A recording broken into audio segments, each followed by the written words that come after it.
Olá, meus queridos, tudo bem? Aqui que vos fala é o professor André Lima e hoje a gente vai iniciar o assunto sobre tabela periódica.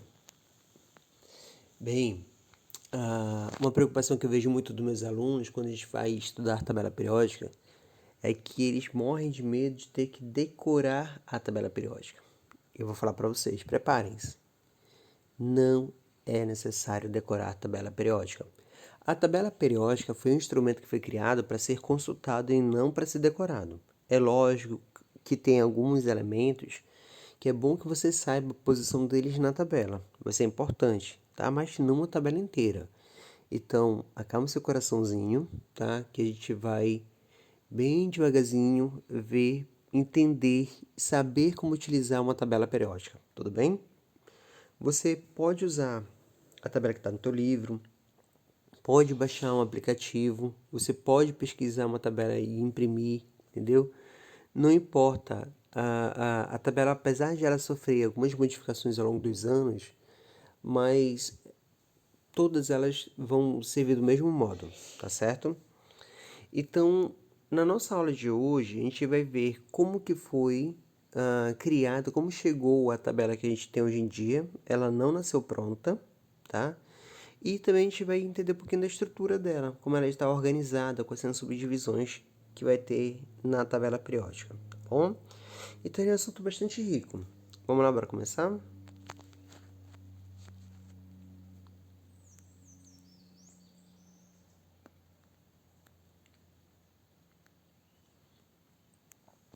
Queridos, a, a química ela nasceu a partir da alquimia, né? A alquimia é uma prática filosófica, ela tinha dois principais objetivos, que era encontrar o elixir da longa vida e a pedra filosofal. Quando os alquimistas começaram a fazer experimentos para tentar alcançar seus objetivos, começaram sem querer a fazer algumas descobertas e a descobrir alguns elementos químicos.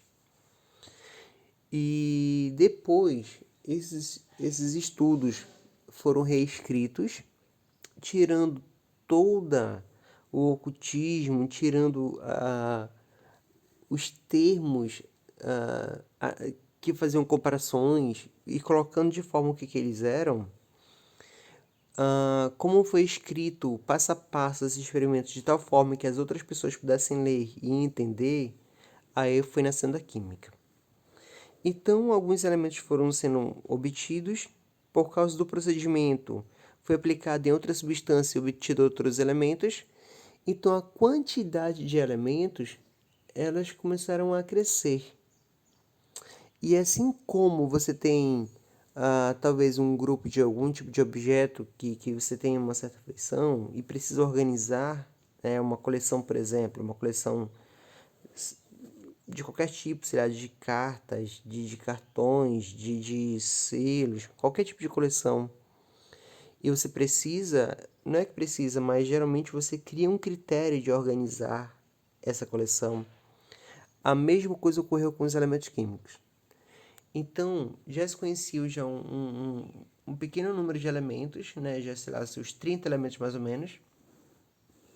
E começou a se tentar encontrar uma lógica e uma ordem de organização entre esses elementos. Tá? O primeiro a tentar fazer isso foi o alemão Dobereiner. Ele percebeu o seguinte: alguns elementos eles tinham propriedades semelhantes e começou a organizar elementos com propriedades semelhantes em grupos de 3 e 3. E estudando esses grupos, ele percebeu que, vamos supor assim, o elemento A, B, C.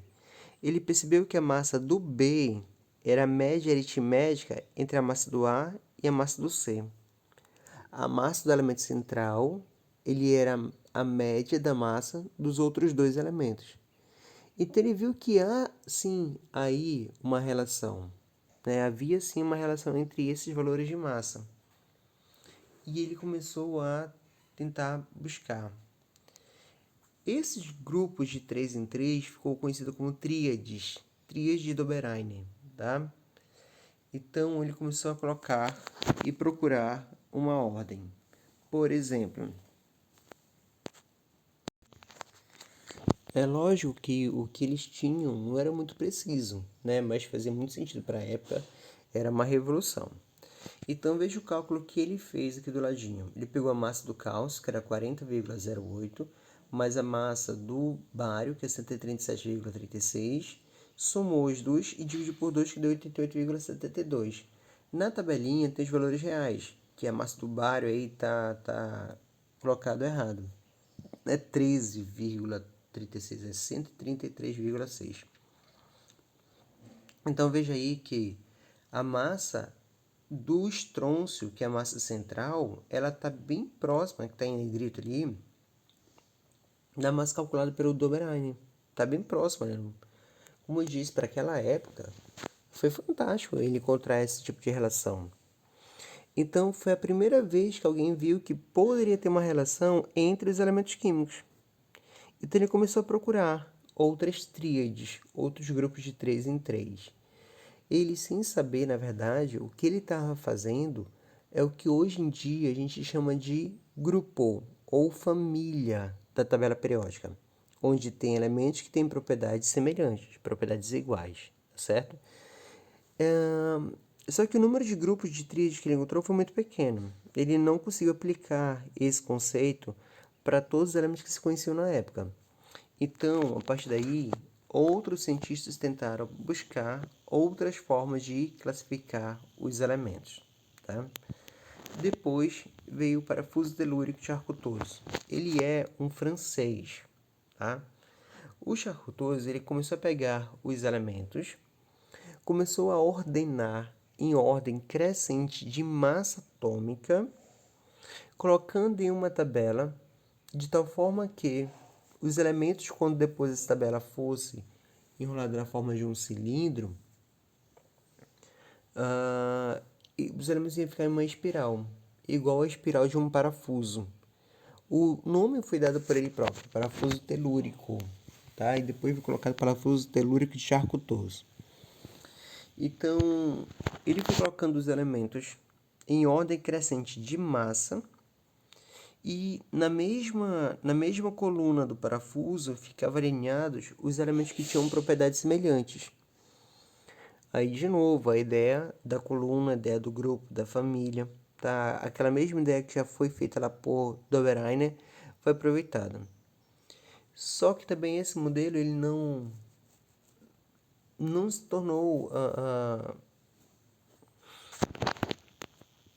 muito bom para poder estudar os elementos. Até porque uma tabela que ela é cilíndrica e outros elementos não estavam se encaixando direito também, ele também não começou a aplicar. Então não foi a tabela definitiva, tá? Ainda houve outras propostas. Por exemplo, oitavos de Newlands. Newlands ele era um inglês e além de químico também ele era músico. Então não demorou muito para ele poder associar uma coisa a outra. Ele começou a ver, por exemplo, assim, as notas musicais. Você tem Dó, Ré, Mi, Fá, Sol, Lá, Si, Dó, Ré, Mi, Fá, Sol, Lá, Si, Dó, Ré, Mi, Fá. Então as notas se repetem em grupos. E ele falou que as propriedades dos elementos também se repetem em grupos de 8 em 8, assim como as notas musicais. Então ele criou a lei das oitavas. Ele começou a colocar os elementos em ordem crescente de massa atômica, onde ia ter uma variação de propriedades ao longo desse grupo de 8 elementos. E depois, quando chegava no final desse grupo de 8, um outro período reiniciava, um outro período começava. E assim ele colocando as outras propriedades iguais embaixo. Quem tinha propriedades iguais colocava um em cima do outro, tá? É lógico que esse conceito ele não foi bem aceito, tá?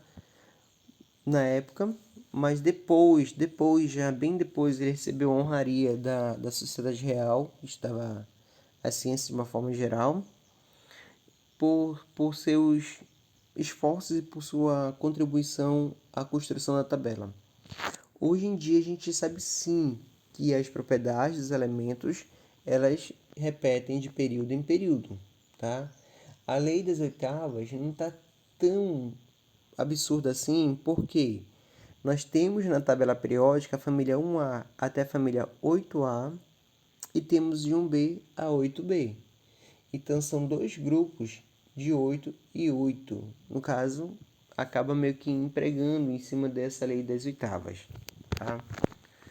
Ainda não foi essa tabela que foi determinada por gente, que não é a tabela que nós usamos, mas ainda foi uma contribuição muito importante.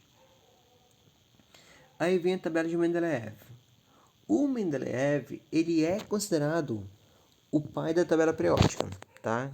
Da tabela como a gente conhece hoje, tá? Então, foi estruturada por Mendeleev. O Mendeleev, pessoal, ele começou a organizar os elementos em ordem crescente de massa, também, tá? Assim como todos os outros anteriores, estava sempre olhando pela massa do elemento. Então ele gostava muito de brincar com cartas, brincadeiras, por exemplo, com tipo paciência. Então ele fez cartões com os elementos químicos, recortou esses cartões, começou a espalhar pela mesa, começou a espalhar, colocar também na parede e tentar encontrar lógica na ordem desses elementos.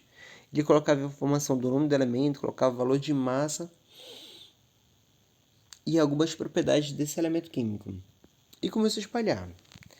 A gente não sabe ao certo, mas a história fala que ele fazendo isso, ele estudando os elementos durante 2 dias, 2 noites direto sem parar, aí ele acabou adormecendo, cansado, e dormiu sobre a mesa dele. E ali ele teve um sonho. E durante o sonho dele ele teve uma revelação. E quando ele acordou, ele começou a organizar os elementos. Ele colocava os elementos em ordem crescente de massa.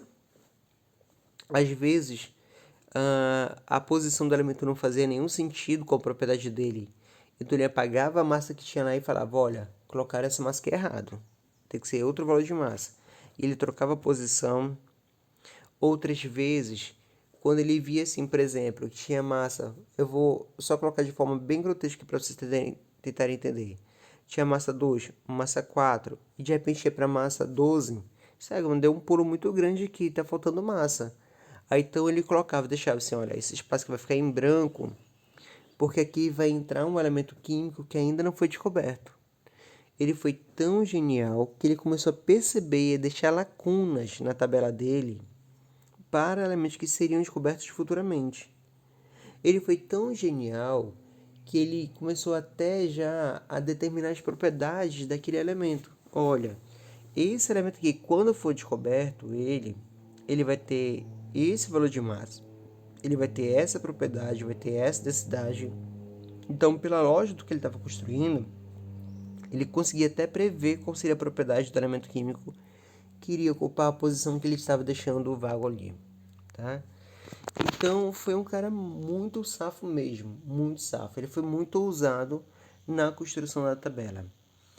Essa tabela colocada na tela de vocês, ela é um rabisco daquilo que ele estava fazendo, tá? Os elementos aqui que tinham propriedades semelhantes eram colocados na mesma linha. E hoje em dia o que a gente usa na tabela é na mesma coluna, tá? Basicamente era isso. Ele acertou tudo? Não.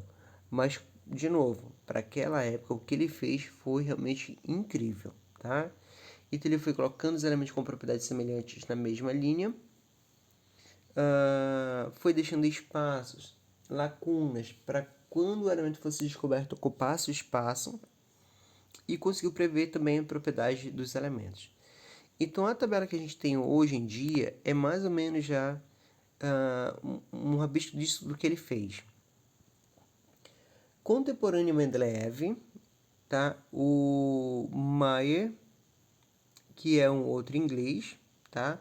Ele fez também uma tabela muito parecida com o Mendeleev estava fazendo. O Mendeleev ele é russo, tá? E o Mayer, ele estava fazendo um trabalho muito parecido com o Mendeleev que ele fez. Lógico que ele não foi tão ousado, né? Ele não chegou a prever propriedades de elemento químico, a mudar a posição e dizer que estava errado, mas ele fez. Agora, o que ocorria? Naquela época, quando não se tinha uma correspondência, né, uma internet, às vezes os caras eles trabalhavam o mesmo assunto em locais diferentes sem saber. Às vezes eles chegavam a resultados parecidos ou resultados iguais e depois tinha briga para descobrir quem foi que tinha descoberto aquele fenômeno, por exemplo. Então foi o que aconteceu mais ou menos entre Mendeleev e Mayer.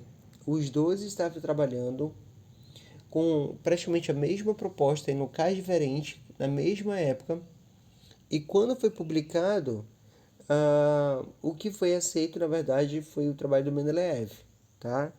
O do Mendeleev foi dito ele que é o pai da química, apesar de os dois serem bem parecidos. O que o Mayer ele fez foi colocar elementos com propriedades semelhantes na mesma coluna, assim como já é hoje na nossa tabela, tá? Então fizeram um apanhado dessas ideias do Mendeleev e do Mayer para construir a tabela. Até que a nossa tabela, hoje em dia, ela segue a classificação de Moseley, tá? Moseley dispôs os elementos em ordem crescente de número atômico. Então essa foi a grande diferença do Moseley para os outros que vieram antes dele. O Moseley, ele trabalhava com Rutherford. Ele participou daquele experimento lá do bombardeamento das partículas alfas em uma lâmina de ouro.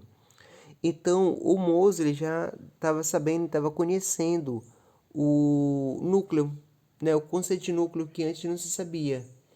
Já estava sabendo do número atômico, do número de próton. Então, o Moseley começou a organizar os elementos em ordem crescente de número atômico. E essa é a lei periódica que rege a tabela hoje em dia. Nós temos na tabela periódica 118 elementos. E eles estão organizados em ordem crescente de número atômico. Tu vai ter lá, por exemplo, o hidrogênio com o número 1, o hélio número 2, lítio número 3, berílio número 4, boro número 5, carbono número 6, nitrogênio número 7, oxigênio é o 8, flúor é o 9, neônio é o 10.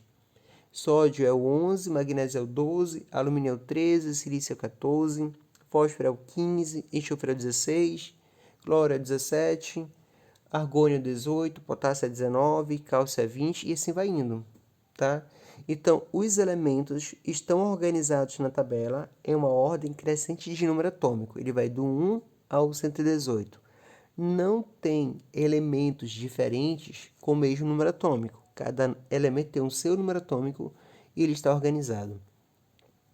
Então, se você tem, por exemplo, um elemento para localizar ele na tabela, veja pelo número atômico, tá? Vai olhando pelo número atômico.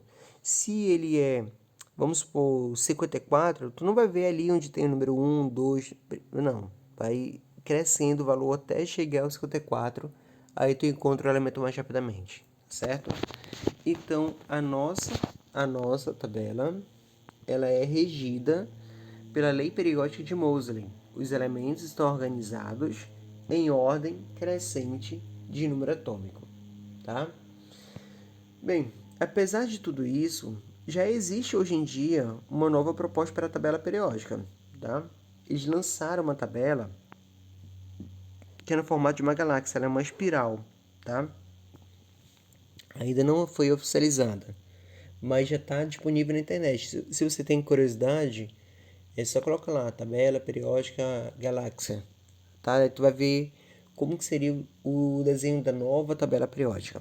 Mas por enquanto o que nós temos é da seguinte estrutura, a seguinte forma da tabela periódica. Essa é a nossa tabela, tá? Uma tabela com 118 elementos, tá? Nós vamos ter 18 colunas e 7 linhas. Essas cores, pessoal, elas vão indicar uma divisão na tabela periódica. Então aí, na verdade, sim, qual cor será? Isso vai ser a gráfica que vai determinar. Não há uma regra para isso, tá? E também dependendo de qual divisão a gráfica ela decidiu usar, porque existem várias, né? Qual delas ele utilizou? A gente vai ver alguma dessas nessa aula de hoje. Primeira divisão, grupo ou família. Grupo é a coluna que tem na tabela periódica, tá? Então, o grupo, ele reúne elementos que têm propriedades semelhantes. São elementos da mesma família, então eles se comportam de um modo muito parecido. Vamos supor o seguinte, a primeira coluna que eu tenho na esquerda tem cor laranja. Apesar de ter esse elemento de cor verde em cima, ele não pertence a essa família aí, tá bom? Depois eu explico por quê. Então, o primeiro grupo, ele tem cor laranja. O segundo grupo tem cor amarelo. Aí vem o terceiro grupo com essa cor salmão. Aí vem depois o quarto, quinto, sexto, assim vai indo, tá certo? No primeiro grupo, vamos supor, bora imaginar que seja um grupo de elementos do Brasil, são brasileiros. Quer dizer que todos que fazem parte desse grupo vão ter o mesmo comportamento, né? A cultura é parecida, apesar de o Brasil ser muito grande e ter culturas regionais, mas de uma forma geral os brasileiros são bem parecidos, se comparado com outras nações. Então, a língua vai ser a mesma, tirando os sotaques, né? A cultura, a religião é parecida, o tipo de música é parecido. Então, toda uma cultura que esses elementos dessa família vão ter. Vamos imaginar que do lado deles nós tenhamos uma família de japoneses. Imagina lá, a cultura já é totalmente diferente, né? Já o tipo de música, a religião, a nível educacional, tudo é muito diferente. A língua. Então, já entre os elementos desse grupo de amarelinho ali, dessa coluna amarelinha, já é diferente do outro que é laranja. Então, quando eles pertencem a grupos diferentes, vão ter propriedades diferentes. Se os elementos pertencem ao mesmo grupo, vão ter propriedades iguais. Do lado japonês, para dizer que é chinês. Do lado chinês, para dizer que é italiano. Do lado italiano, para dizer que é um iraquiano. E assim vai indo. Então, em cada coluna, você vai ter um tipo de família. Quem faz parte da mesma família vai ter propriedades semelhantes, propriedades iguais. Não esqueçam disso, tá bom? Bora aqui classificar esses grupos ou famílias. Antigamente era chamado de família A, família B, para dividir elementos representativos e elementos de transição. Agora, esse termo família A e família B já é considerado um termo ultrapassado, um termo que está caindo em desuso, apesar de a gente utilizar muito ainda esses termos. O que é mais atual é grupo, do 1 ao 18, sem ter letra nenhuma. Grupo 1, grupo 2, grupo 3, até o grupo 18, tá bom? Então, são 18 colunas que tem na tabela. Essas 18 colunas vão ser divididas em famílias. Famílias A, que são elementos representativos, família B, que é elemento de transição. Observe algo interessante aqui. A primeira coluna, que é o grupo 1, é a família 1A. A segunda coluna é a família 2A. No grupo 3, já é a família 3B. Então, quando os elementos já descem rebaixado aí, olha, já é elemento de transição. Aí vem família 3B, grupo 3. Família 4B, grupo 4. 5B, grupo 5. Família 6B, grupo 6. Família 7B, grupo 7. Família 8B, grupo 8. Até aí coincide. Família 8B, grupo 9. Família 8B, grupo 10. Sim, a família 8B são 3 colunas, tá? Por quê? Porque os elementos dessas 3 colunas, elas têm propriedades semelhantes, tá? Então, o grupo 8, grupo 9 e grupo 10 é tudo da família 8B. O grupo 11 é a família 1B, já que ele não começou a tabela, ele apareceu aqui agora. A família 12B é o grupo 2. Família 2B é o grupo 12. Aí voltou para a família A. Família 3A, grupo 13. Família 4A, grupo 14. Família 5A, grupo 15. Grupo 6A, grupo 16. Grupo 7A, grupo 17. Família 8A, grupo 18. Ou o grupo 0, família 0. porque a reatividade desses elementos é nula, tá? Então, assim vai estar dividido. Veja que parte dos elementos representativos família A está na coluna 1 e coluna 2, e depois a partir da coluna 13, tá? Então, elementos representativos estão divididos. No meio, vamos ter a família B, que são elementos de transição. Mas o que é mais importante, não esqueçam. Se fazem parte da mesma família, é porque têm propriedades semelhantes. A outra divisão que vai ter na tabela são as linhas. E as linhas são chamadas de períodos, tá? O período é determinado pelo número de camadas que o elemento tem. Então, quando a gente faz a distribuição eletrônica, a gente vai ver lá quantas camadas. Por exemplo, na primeira coluna, você tem lá em cima o verdinho, que é o hidrogênio. Ele está no primeiro período. Por que ele está no primeiro período? É porque quando se faz a distribuição eletrônica dele, ele vai ter uma camada. Embaixo dele tem o lítio. O lítio está no segundo período. Por que o lítio está no segundo período? É porque ele tem duas camadas. Embaixo dele o sódio está no terceiro período. Por que ele foi colocado no terceiro período? É porque ele tem três camadas. Então, o número da linha que ele está colocado é o número de camadas que ele tem quando eu faço a distribuição eletrônica, tá? Bora pegar aqui, por exemplo, um elemento aleatório. Bora para cá, no grupo 17, esse azulzinho claro, procurar o bromo. O bromo está no quarto período. Por que ele está no quarto período? Porque ele tem 4 camadas, certo? Então, nós vamos ter na tabela periódica até 7 períodos. Por quê? Porque um átomo pode ter até 7 camadas.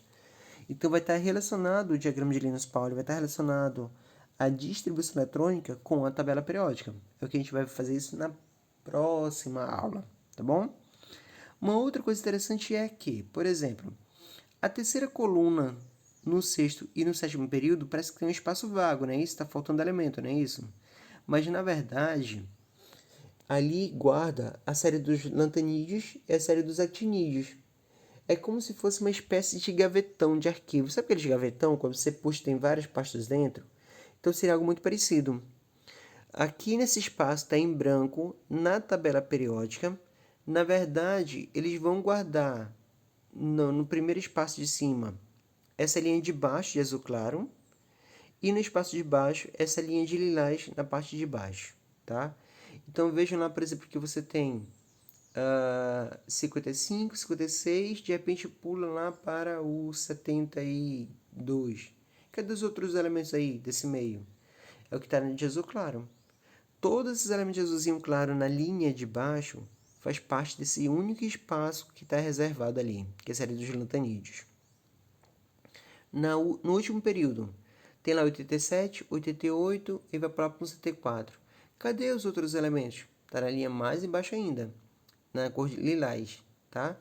Então, esses elementos que estão colocados abaixo da tabela são chamados de elementos de transição interna, porque é como se ele estivesse dentro desse gavetão, que são esses dois espaços reservados para eles, certo? Dentro do mesmo período, tu vai ter elementos de propriedades diferentes, tá? Pega ali no quarto período, por exemplo, começando da esquerda para a direita.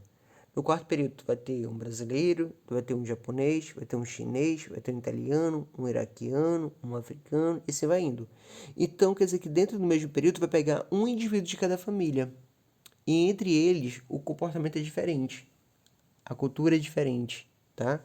Então, no mesmo período, tem elementos com propriedades diferentes. A única semelhança entre eles é o número de camadas, tá? A única coisa comum entre eles é o número de camadas.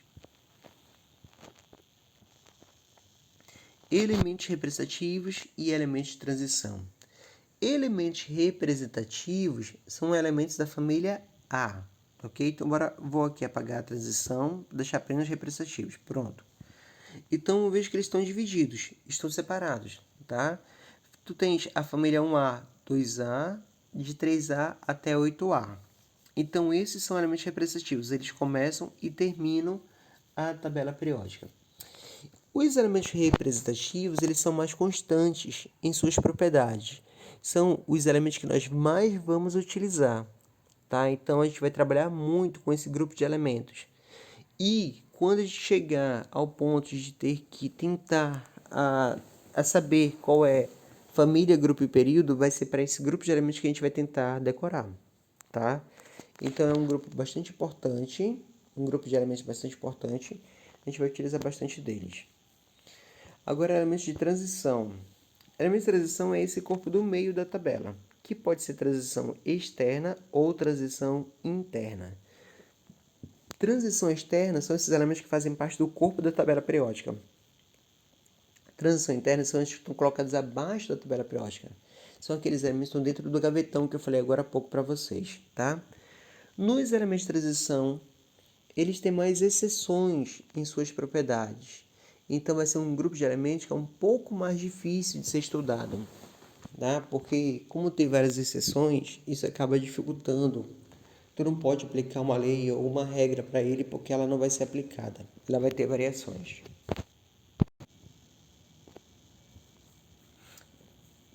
E aqui está a nossa tabela todinha, com todos os grupos e todas as famílias, tá? A gente vai ver agora uma outra divisão que tem na tabela, os subgrupos da tabela periódica. A tabela é dividida em alguns grupos de elementos de acordo com as suas propriedades. Por exemplo,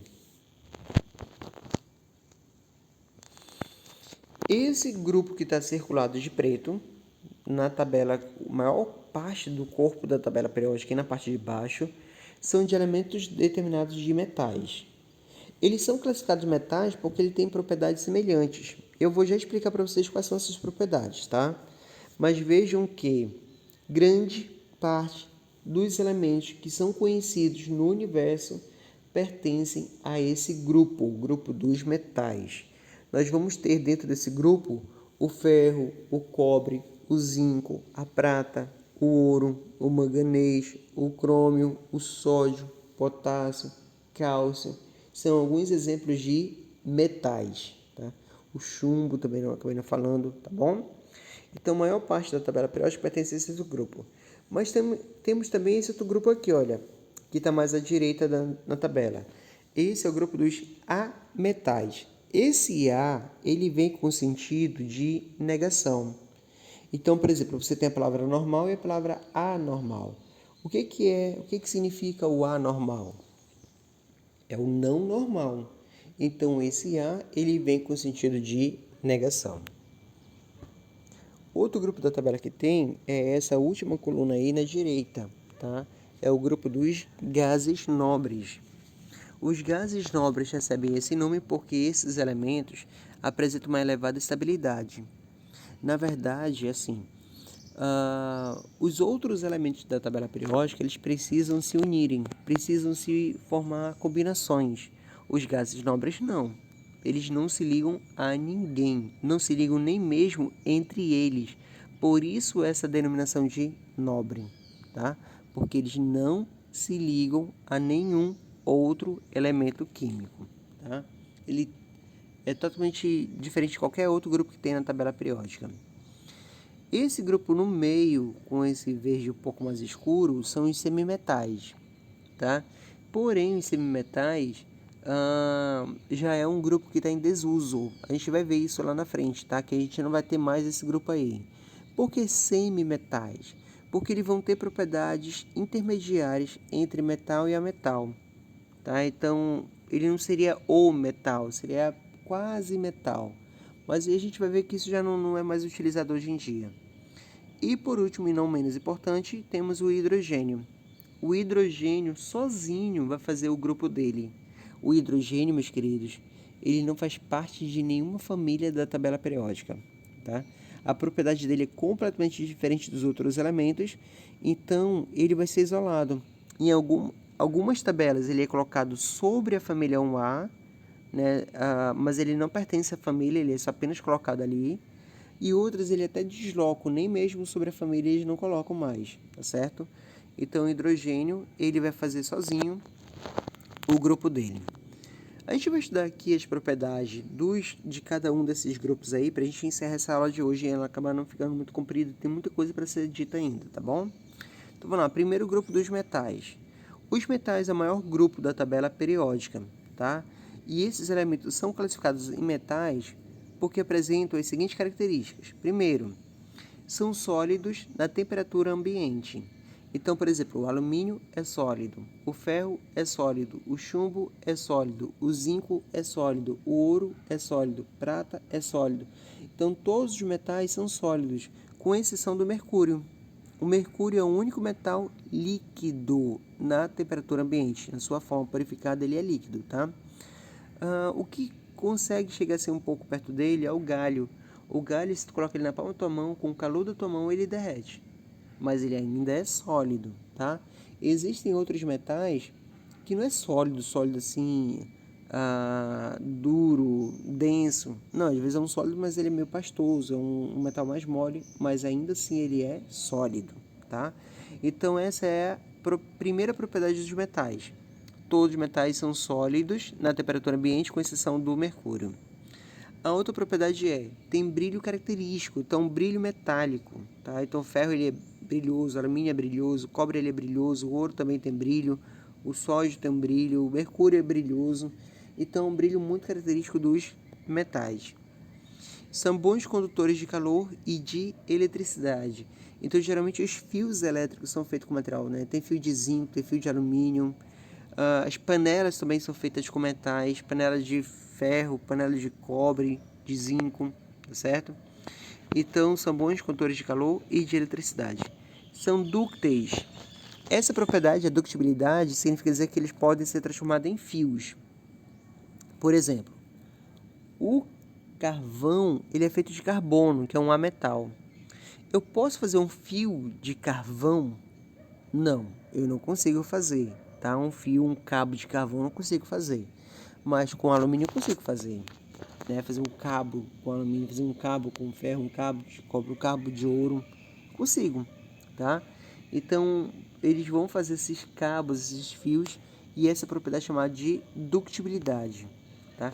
São maleáveis. Podem ser transformados em lâminas. Então você tem aqui, olha, por exemplo, o papel alumínio, você tem uma lâmina de ferro que foi moldada a fazer uma coluna, né, moldar uma joia.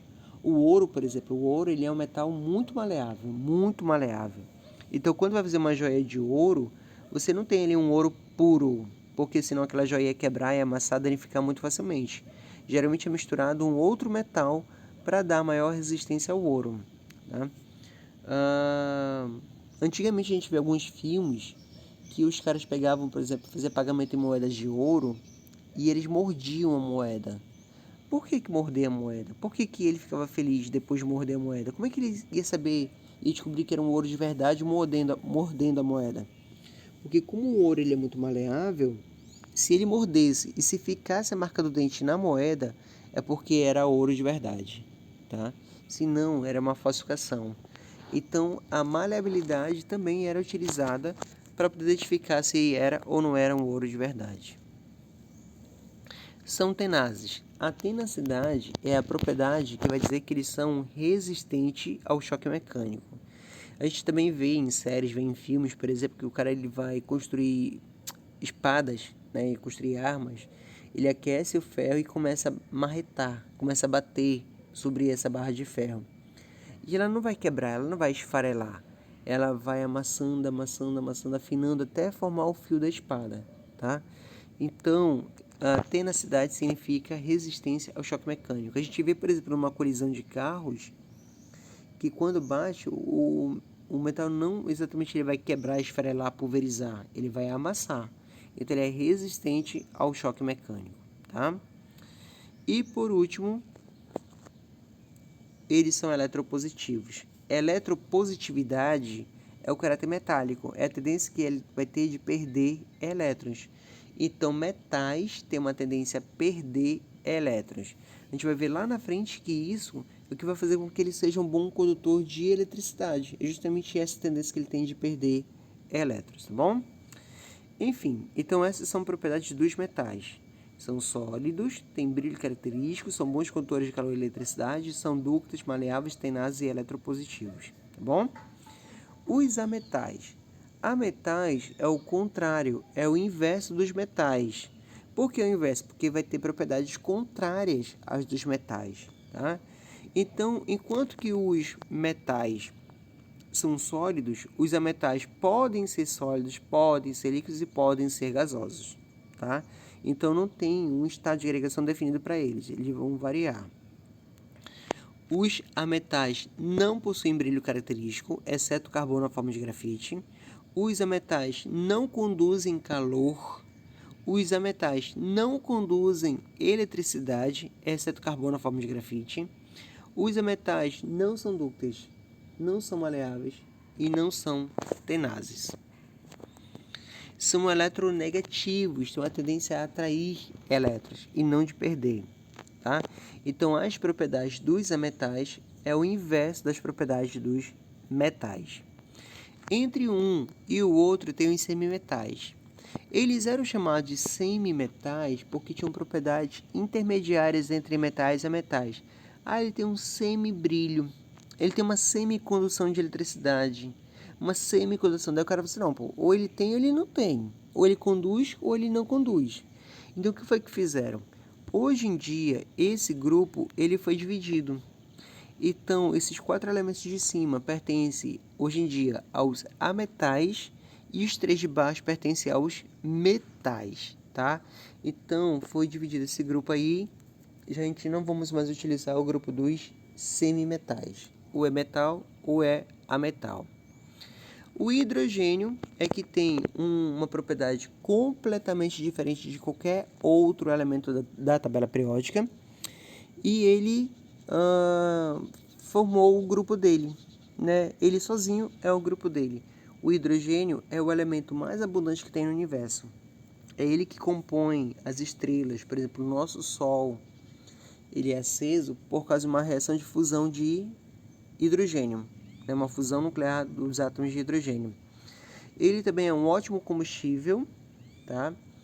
A sua fusão produz uma quantidade de energia tão grande que hoje em dia ainda não existe nenhuma usina na Terra que funcione à base de fusão de hidrogênio, tá? Então ele é um excelente combustível.